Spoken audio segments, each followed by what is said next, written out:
1,000 years ago, after Sicily was conquered by the Arabs in the 9th century, Palermo was one of Europe's leading cities. With a population of 100,000, it was second only to Cordoba in Spain. In its Arab days, it had about 300 mosques. Later, the Normans from France pushed out the Arabs and it became Christian again, building great churches where grand mosques once stood. Sicily's complicated history of domination, which scrambled the gene pool, can be seen in the faces of its people. Carthaginians, Greeks, Romans, Byzantines, Arabs, Normans, French, Spanish, and Italians have all captured and ruled this island at some point.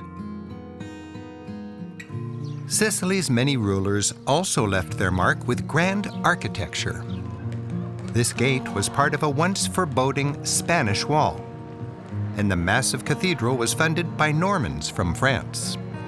And what Italian city doesn't have a fine opera house? Conquerors also left their mark economically and socially. A history of absentee landlords dating all the way back to the Romans left Sicily mired in a persistent poverty. And centuries of this top-down oppression left a culture inclined to accept corruption and to be cynical toward the law. Because of that, organized crime, called the mafia here, became a part of Sicilian society. This made Palermo a dangerous place.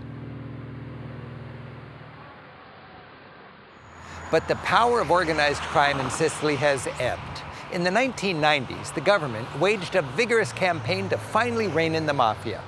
These two leading judges who led the charge were assassinated. This tragedy finally turned the public against organized crime, and today it has nowhere near the power and influence it once had.